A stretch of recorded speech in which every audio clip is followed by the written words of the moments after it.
મૂળ એટલે આ રેવન્યુ સર્વે નંબર 70નો જે પ્લોટ છે એ મૂળ સરકારી પડતર જમીન છે। આજના તારીખે પણ પાણીપત્રકમાં સરકારની જગ્યા બોલાય છે। 70ના તબક્કામાં 1970ની આસપાસમાં ગણપતિ મંદિરનું નામ એમાં આવ્યું।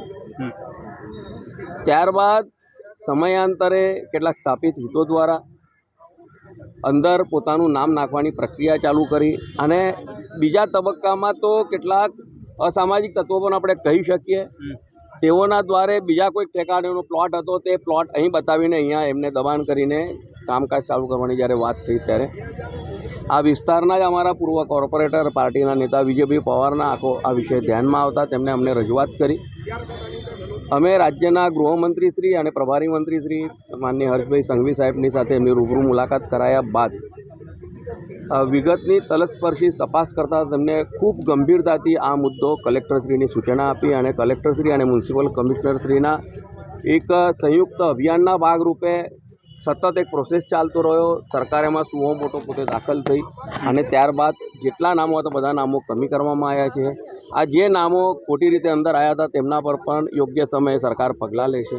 પરંતુ આપના માધ્યમથી તમામ નગરજનોને વિનંતી કરું કે આવા પ્રકારની કોઈ પણ વાત કોઈ પણ ઠેકાણે ખોટી રીતે જમીનમાં કોઈ ઘૂસી ગયું હશે તો એ વિસ્તારના અમારા સ્થાનિક નેતાઓનું આપ ધ્યાન દોરશો। તે તમામ જગ્યાઓ ખુલ્લી કરવા માટે ભારતીય જનતા પાર્ટી કટિબદ્ધ છે। દિવાલ ચણી દીધી આટલો હુકમ છે તેમ છતાં એટલે હુકમ આ એ જે મેં કીધું અસામાજિક તત્વો જે મેં શબ્દ વાપર્યો એના માટે જ આપ્યો પણ ઠીક છે ને એમને દિવાલ ચણી દીધી એમનો વિષય છે। સરકારશ્રીના અધિકારીઓ અત્રે ઉપસ્થિત છે, મામલતદારશ્રીને બધા લોકો છે, પોલીસ પણ છે, કોર્પોરેશન પણ છે। એટલે આમાં જે પણ નાગરિકોએ જેને પણ આ કામ કર્યું છે તેના પર સરકાર પગલાં લેશે।